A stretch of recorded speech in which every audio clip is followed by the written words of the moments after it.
Hi friends, welcome to competitive cracker. ഞാൻ ശ്രീകല.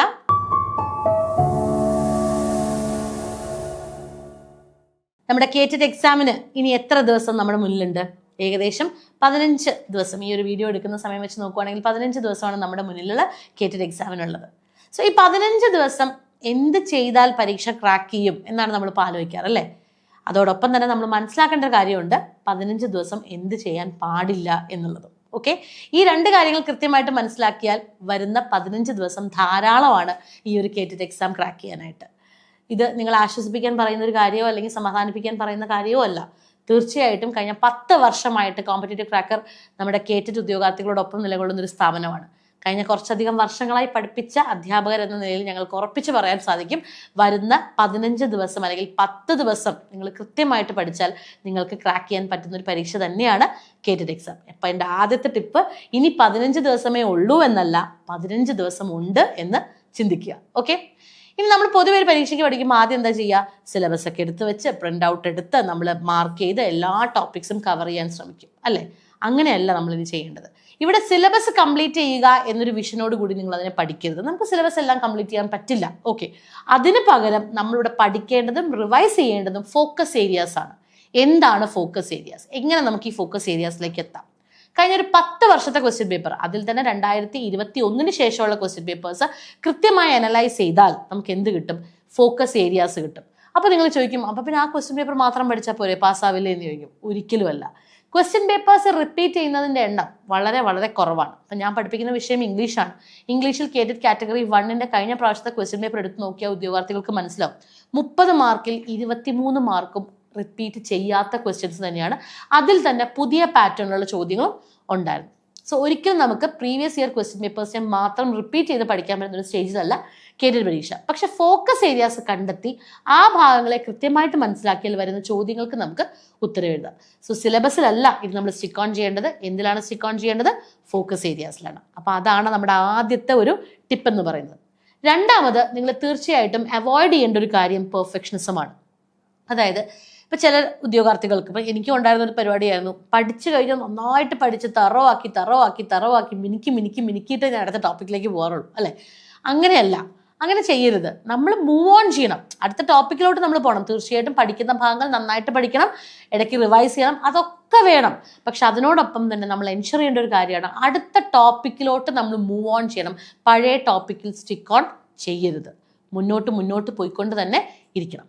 അടുത്തതായിട്ട് നിങ്ങൾ പോയിന്റ് ഔട്ട് ചെയ്യേണ്ട ഏറ്റവും പ്രധാനപ്പെട്ട ഒരു കാര്യം എന്ന് പറയുന്നത് വേറെ ഒന്നുമല്ല, നിങ്ങൾ ഇപ്പം നമുക്കറിയാം കേറ്റഡ് കാറ്റഗറി 1 എടുക്കുകയാണെങ്കിൽ 5 വിഷയങ്ങളുണ്ട്: psychology, English, Malayalam, maths, EVS. പഠിക്കുക എന്ന് പറഞ്ഞാൽ ഈ 5 വിഷയങ്ങളും പഠിക്കുക എന്നുള്ളതാണ്. ഓക്കെ, ഇപ്പോൾ ചില കുട്ടികൾ സൈക്കോളജി മാത്രം പഠിച്ചു പോകുന്നവരുണ്ടാവും, അല്ലെങ്കിൽ അതിന് മാത്രം പഠിക്കുക എന്നുള്ളതിനേക്കാൾ കൂടുതൽ ഓവർ പ്രയോറിറ്റി കൊടുക്കും, അല്ലേ? ഒരു സബ്ജക്റ്റും നിങ്ങൾ ഓവർ പ്രയോറിറ്റി കൊടുക്കരുത്. കാരണം ഓരോ സബ്ജക്റ്റിനും എത്ര മാർക്ക് മാത്രമേ ഉള്ളൂ? 30 മാർക്ക് മാത്രമേ ഉള്ളൂ. നിങ്ങൾ എത്ര പ്രയോറിറ്റി കൊടുത്താൽ ആ 30 മാർക്കിന് മേലെ നിങ്ങൾക്ക് കിട്ടില്ല. ഈ 30 മാർക്ക് കിട്ടിയതോടെ നിങ്ങൾ പാസ്സാവാനും പോകുന്നില്ല. സോ ഓരോ സബ്ജക്റ്റിനും ഒരു നിശ്ചിത പ്രയോറിറ്റി തന്നെ കൊടുക്കുക. എല്ലാ സബ്ജക്റ്റിൽ നിന്നും ഒരു ഫിക്സഡ് മാർക്ക് നിങ്ങൾ എൻഷുർ ചെയ്യുക. അത് എൻഷുർ ചെയ്യണമെങ്കിൽ നിങ്ങൾ ആദ്യം ഐഡന്റിഫൈ ചെയ്യേണ്ടത് നിങ്ങളുടെ സ്ട്രെങ്ത് എന്താ, വീക്ക്നെസ് എന്താ എന്നുള്ളതാണ്. ഇപ്പം എന്നെ സംബന്ധിച്ചിടത്തോളം എൻ്റെ സ്ട്രെങ്ത് ഇംഗ്ലീഷാണ്. സോ ഞാൻ ഡെഫിനറ്റ്ലി ഇംഗ്ലീഷ് കളയാൻ പാടില്ല. അപ്പോൾ ഇംഗ്ലീഷിലെ ക്വസ്റ്റ്യൻസ് ഞാൻ തീർച്ചയായിട്ടും പ്രാക്ടീസ് ചെയ്യണം. അതോടൊപ്പം തന്നെ എനിക്ക് ബുദ്ധിമുട്ടുള്ള വിഷയം മാത്സ് ആണ് എങ്കിൽ ഞാൻ മാത്സിന് കൂടുതൽ സമയം കൊടുത്ത് എൻ്റെ പഠനം മുന്നോട്ട് കൊണ്ടുപോകണം. ഇതെല്ലാം നമ്മൾ മുന്നോട്ട് കൊണ്ടുപോയി എന്ന് തന്നെ വെച്ചോളൂ. സിലബസ് നമ്മൾ തൽക്കാലത്തേക്ക് ഒന്ന് മാറ്റി വെച്ചു, ഫോക്കസ് ഏരിയാസ് മുറുകെ പിടിച്ചു, പെർഫെക്ഷനിസം മാറ്റി പിടിച്ചു. അതോടൊപ്പം തന്നെ അങ്ങനെ ഒരുപാട് കാര്യങ്ങൾ നമ്മൾ ചെയ്ത് മുന്നോട്ട് പോയി. ഇത് മാത്രം പോരാ, നമ്മൾ തീർച്ചയായിട്ടും ഉറപ്പായിട്ടും ചെയ്തു നോക്കേണ്ട ഒരു കാര്യമാണ് മോഡൽ ക്വസ്റ്റ്യൻ പേപ്പേഴ്സ്. അപ്പം കുട്ടികൾ ചോദിക്കാറുണ്ട്, എല്ലാം പഠിച്ചു കഴിഞ്ഞിട്ടല്ലേ മോഡൽ എക്സാംസ് എഴുതേണ്ടതെന്ന്. അല്ല, അങ്ങനെയല്ല മോഡൽ എക്സാംസ് എഴുതുന്നത്. മോഡൽ എക്സാംസ് കൃത്യമായിട്ട് നമ്മൾ അന്നന്ന് അല്ലെങ്കിൽ നേരത്തെ തന്നെ എഴുതി തുടങ്ങണം. എന്തിനാണ് നമ്മൾ മോഡൽ എക്സാംസ് നേരത്തെ എഴുതിയിട്ടത്? വേറെ ഒന്നിനു വേണ്ടിയിട്ടുമല്ല. 2 ഗുണമാണ് നമുക്ക് മോഡൽ എക്സാംസ് എഴുതുന്നതുകൊണ്ടുള്ളത്. ഒന്ന്, നമ്മുടെ ടൈം മാനേജ്മെന്റ് ഇഫക്റ്റീവ് ആകും. കൃത്യമായിട്ട് ടൈം മാനേജ്മെന്റ് നമുക്കവിടെ പോസിബിൾ ആവും. കേട്ടില്ലേ കുട്ടികൾ പറയുന്നത്, പരീക്ഷ അടുത്ത് നമ്മൾ ചെയ്യുമ്പം നമുക്ക് എന്ത് പറ്റും, മറന്നു പോകും, അല്ല ടൈം മാനേജ് ചെയ്യാൻ പറ്റുന്നില്ല എന്നൊക്കെ പറയും. അപ്പോൾ ടൈം മാനേജ്മെന്റ് നമ്മൾ മോഡൽ എക്സാം ചെയ്തേ പറ്റുള്ളൂ. രണ്ടാമത്, ഏതെങ്കിലും ഭാഗങ്ങൾ വിട്ടുകിടക്കുന്നുണ്ടോ, അല്ലെങ്കിൽ അത് പഠിക്കാതെ പോയിട്ടുണ്ടോ, ഏതെങ്കിലും ഭാഗത്തിന് കുറച്ചും കൂടി പ്രയോറിറ്റി കൊടുക്കണോ, ഇങ്ങനെയുള്ള കൊച്ചു ക്ലാരിഫിക്കേഷൻസ് നമുക്ക് ഈ മോഡൽ എക്സാംസ് ചെയ്യുന്നത് കൊണ്ട് ഗ്രാജുവലി നേടിയെടുക്കാൻ പറ്റും. മോഡൽ എക്സാം ചെയ്യുക എന്ന് പറഞ്ഞാൽ വെറുതെ ചെയ്തു പോവുകയല്ല. എന്തുകൊണ്ട് നിങ്ങൾക്കൊരു ചോദ്യത്തിന് ഉത്തരം കിട്ടിയില്ല, ആ ചോദ്യം എന്താണ് അതിൻ്റെ ആൻസർ വരേണ്ടത്, എങ്ങനെയാണ് അതിലേക്ക് എത്തിയത്, ഇങ്ങനെയുള്ള കാര്യങ്ങൾ ചോദിച്ച് മനസ്സിലാക്കി ആ ഭാഗം പഠിക്കുക എന്നൊരർത്ഥവും കൂടി അതിനുണ്ട്. ഓക്കെ, അപ്പോൾ നമ്മുടെ മോഡൽ എക്സാംസിൻ്റെ കാര്യം നിങ്ങൾ പ്രത്യേകം ഓർത്തു വെക്കുക. പിന്നെ നമുക്ക് കേറ്റഡ് എക്സാം നോക്കുകയാണെന്നുണ്ടെങ്കിൽ ഡെഫിനറ്റ്ലി ഇപ്പം ലാംഗ്വേജസ് ഉണ്ട് അല്ലേ. ഇപ്പം K1 K2 K3 K4 languages ഉണ്ട്. ഇപ്പം K1 K2 ആണെന്നുണ്ടെങ്കിൽ നിങ്ങൾക്ക് അവിടെ ഇംഗ്ലീഷും മലയാളവും കമ്പൽസറി ആണ്. ഇതിൽ നിന്നെല്ലാം നമുക്ക് ഉറപ്പായിട്ട് മാർക്ക് കിട്ടുന്ന കുറച്ച് ഭാഗങ്ങളുണ്ട്. ഇപ്പം ഇംഗ്ലീഷിൽ പാസേജ് അല്ലേ, മലയാളത്തിൽ പദ്യം ഗദ്യം, ഇതിൽ നിന്നെല്ലാം നമുക്ക് മിനിമം ഒരു 15 മാർക്ക് നമുക്ക് വെറുതെ കിട്ടുന്ന മാർക്കുണ്ട്. വെറുതെ കിട്ടുക എന്ന് പറഞ്ഞാൽ പരീക്ഷയ്ക്ക് പോയി എഴുതുമ്പോൾ വെറുതെ കിട്ടുന്നതല്ല. അതിൻ്റെ അർത്ഥം ആ ചോദ്യങ്ങളുടെ ഉത്തരം നമ്മുടെ കയ്യിലുള്ള ക്വസ്റ്റ്യൻ പേപ്പറിലുണ്ട്. പക്ഷെ പലപ്പോഴും നമുക്ക് ആ 15 മാർക്ക് നേടിയെടുക്കാൻ പറ്റാറില്ല. എങ്ങനെയാണെന്ന് ചിന്തിച്ചിട്ടുണ്ടോ? മറ്റൊന്നും കൊണ്ടല്ല, അവിടെ 2 തെറ്റുകളാണ് നമ്മൾ വരുത്താറ്. ഒന്ന്, നമ്മൾ പരീക്ഷയ്ക്ക് കുറച്ച് ലാസ്റ്റ് നമ്മൾ പാസേജ് ചെയ്യാൻ വെക്കുന്നവരുണ്ട്, അല്ലെങ്കിൽ പാസേജ് ആദ്യം ചെയ്യുന്നവരുണ്ടാവും. അപ്പം ഈ 2 കൂട്ടരാണെങ്കിലും പാസേജ് ആദ്യം ചെയ്യുന്നവർ അതിലേക്ക് ഒരുപാട് സമയം ഇൻവെസ്റ്റ് ചെയ്യുന്ന കുട്ടികളുണ്ടാവും. അപ്പം അങ്ങനെ ചെയ്യുമ്പം അവിടെ മറ്റുള്ള വിഷയങ്ങളുടെ സമയത്തെയാണത് എടുക്കുന്നത്. അപ്പോൾ അവിടെ നമുക്ക് ടൈം മാനേജ് ചെയ്യാൻ പറ്റില്ല, കുറേ ക്വസ്റ്റ്യൻസ് നമുക്ക് വിട്ടുകളയേണ്ടി വരും. ഇനി അവസാനം ചെയ്യുമ്പോഴോ നമുക്ക് സമയം കിട്ടാതെ വരും. അപ്പോൾ പാസേജ് അല്ലെങ്കിൽ ഗദ്യം അല്ലെങ്കിൽ പദ്യം ഇങ്ങനെയുള്ള ഭാഗങ്ങൾ ഉറപ്പായിട്ടും ചെയ്ത് നോക്കണം. അതിന് നമ്മൾ 4 മിനിറ്റിൽ കൂടുതൽ നമ്മൾ കൊടുക്കാനും പാടില്ല. പക്ഷേ ഈ 4 മിനിറ്റ് എന്ന് പറയുന്നത് ഞാൻ 10 ക്വസ്റ്റ്യൻ ആണ്, 5 ക്വസ്റ്റ്യൻ ആണെങ്കിൽ 2 മിനിറ്റ് അല്ലേ. സോ ഈ 2 മിനിറ്റ് അല്ലെങ്കിൽ 4 മിനിറ്റിലേക്ക് നിങ്ങൾക്ക് എക്സാമിൻ്റെ അന്ന് നിങ്ങൾ പോയി എഴുതാൻ നോക്കിയാൽ നിങ്ങൾക്ക് അതിലേക്ക് ട്രെയിൻ ചെയ്യാൻ പറ്റില്ല. ഇന്നു മുതൽ ഒരു പാസേജ് അല്ലെങ്കിൽ ഒരു ഗദ്യം പദ്യം ഇത് നിങ്ങൾ കൃത്യമായിട്ട് ചെയ്തു നോക്കണം. അവിടെ നമ്മളുടെ ഓവർ കോൺഫിഡൻസ് മാത്രമാണ് പരീക്ഷയ്ക്ക് ഞാനത് ചെയ്തോളാം എന്നുള്ളത്, അതൊരിക്കലും പ്രാക്ടിക്കലി പോസിബിൾ അല്ല. ഓക്കെ, സോ കൃത്യമായിട്ട് ചോദ്യങ്ങളെ പരിചയപ്പെടുക. ഇനിയുള്ളത് നമ്മൾ കണ്ടന്റ് വായിച്ച് എന്താ പറയുക നമ്മുടെ നോളജ് കൂട്ടുക എന്നുള്ളതല്ല, ചോദ്യങ്ങളെ പരിചയപ്പെടുക. കുറച്ചധികം ചോദ്യങ്ങളിലൂടെ അതിൻ്റെ ഉത്തരങ്ങളിലൂടെ അതുമായി ബന്ധപ്പെട്ട ഭാഗങ്ങൾ പഠിക്കുക എന്നുള്ളതാണ് ഏറ്റവും പ്രധാനപ്പെട്ട കാര്യം. ഇനി സർവോപരി ഇനിയുള്ള 15 ദിവസം 2 തരം പ്രശ്നങ്ങളാണ് നമുക്ക് ഉണ്ടാവുക. ഒന്ന്, ഇത്രയും നാൾ ഞാൻ പഠിച്ചില്ല, ഇനിയുള്ള 15 ദിവസം ഞാൻ പഠിച്ചിട്ട് വല്ല കാര്യമുണ്ടോ എന്ന് ചിന്തിക്കുന്ന കുട്ടികളോട് തീർച്ചയായിട്ടും കാര്യമുണ്ട്. നിങ്ങൾ പഠിക്കാതിരുന്നിട്ടുണ്ട് എങ്കിൽ അത് നിങ്ങളുടെ സാഹചര്യങ്ങൾ കൊണ്ടാവാം അല്ലേ. നിങ്ങൾക്ക് പല കാരണങ്ങൾ കൊണ്ട് പറ്റിയില്ല, അല്ലെങ്കിൽ പഠിക്കാനൊന്നും തോന്നിയില്ല, വോട്ടെവർ, അത് കഴിഞ്ഞു എന്ന് തന്നെ മാറ്റി വെച്ച് അതിൻ്റെ ഗിൽറ്റി ഫീലിംഗിനെ അന്ന് എടുത്ത് മാറ്റി വെച്ചിട്ട് പഠനം മുന്നോട്ട് കൊണ്ടുപോവുക.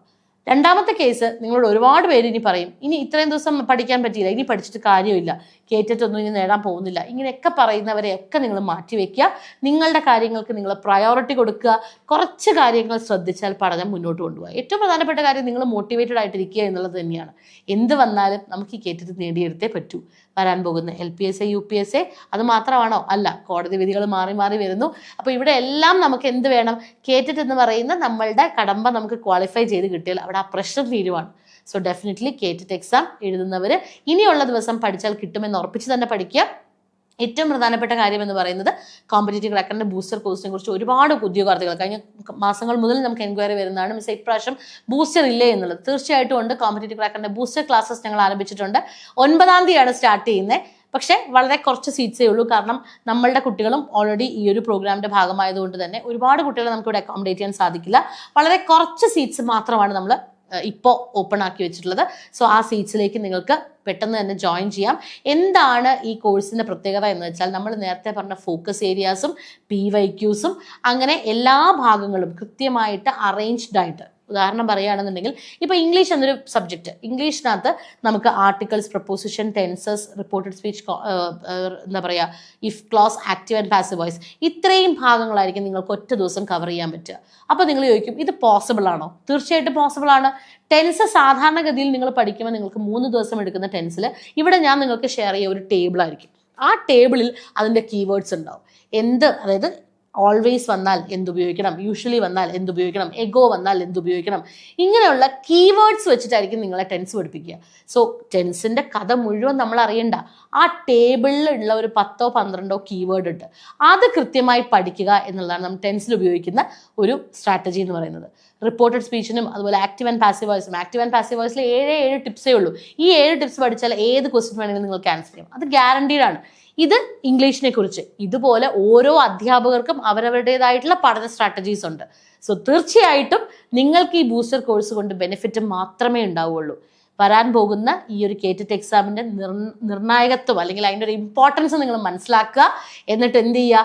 നന്നായിട്ട് പഠിക്കുക. എവിടെയാണോ സ്റ്റക്ക് അതിനെ ഓവർകം ചെയ്യാൻ ശ്രമിക്കുക.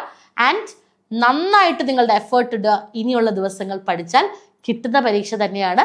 കോമ്പറ്റേറ്റീവ് ക്രാക്കറിൻ്റെ ബൂസ്റ്റർ കോഴ്സസ് കേറ്ററ്റ് കാറ്റഗറി 1, 2, 4 999 രൂപയ്ക്കും കേറ്ററ്റ് കാറ്റഗറി 3 1500 രൂപയ്ക്കുമാണ് അവൈലബിൾ ആയിട്ടുള്ളത്.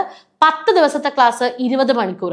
ഈ 20 മണിക്കൂറിൽ നിങ്ങൾ പഠിക്കുക മാത്രമല്ല, അന്നത്തെ ദിവസം എന്തൊക്കെ റിവൈസ് ചെയ്യണം അല്ലെങ്കിൽ അടുത്ത ദിവസം പഠിക്കാനുള്ളൊരു ഊർജ്ജവും കൂടിയാണ് നിങ്ങൾക്ക് ഈ 10 ദിവസത്തിലെ ക്ലാസ്സിൽ കിട്ടുന്നത്. മക്കളെ, ധൈര്യമായിട്ടിരിക്കുക. ഇനിയും സമയമുണ്ട്, ഒട്ടും വൈകിട്ടില്ല. വെറുതെ ട്രൈ ചെയ്ത് ഈ ഒരു അവസരം കൂടി കളയണ്ട. ഇങ്ങ് പോന്നോളുക. വർഷങ്ങളായിട്ട് കേറ്ററ്റ് എക്സാം പഠിപ്പിക്കുന്ന അധ്യാപകർ തരുന്നൊരു ഉറപ്പാണിത്. ധൈര്യമായിട്ട് ഇങ്ങോട്ട് പോകുന്നോളൂ. കേറ്ററ്റ് ബൂസ്റ്റർ ക്ലാസ്സിനെ കുറിച്ചുള്ള കൂടുതൽ വിവരങ്ങൾ അറിയാനായിട്ട് നമ്മുടെ ബോർഡ് നമ്പർ 8589083568 കോൺടാക്ട് ചെയ്യുക. അടുത്ത LPUPക്ക് പഠിച്ചു തുടങ്ങണ്ടേ? തീർച്ചയായിട്ടും വേണം. ചാനൽ ആദ്യമായിട്ടാണ് കാണുന്നതെങ്കിൽ സബ്സ്ക്രൈബ് ചെയ്യാൻ മറക്കരുത്. കേരളത്തിലെ ഏറ്റവും മികച്ച കേറ്ററ്റ്, LPSA, UPSA, HSA, HSST അധ്യാപകരുടെ ഏത് പരീക്ഷയ്ക്ക് വേണ്ട കാര്യങ്ങളും നിങ്ങൾക്ക് അവൈലബിൾ ആയിട്ടുള്ള ചാനലാണ്. ഫ്രീ ഗ്രൂപ്പ്സിന്റെ ലിങ്ക് അവൈലബിൾ ആണ്. ജോയിൻ ചെയ്യുക. CC ലേണിംഗ് ആപ്പ് ഡൗൺലോഡ് ചെയ്യുക. വീണ്ടും നമുക്ക് കാണാം മറ്റൊരു വീഡിയോയിലൂടെ. സോ പെട്ടെന്ന് വിളിക്കുക, പെട്ടെന്ന് ജോയിൻ ചെയ്യുക. ലിമിറ്റഡ് സീറ്റ്സ് മാത്രമേ ഉള്ളൂ. Thank you.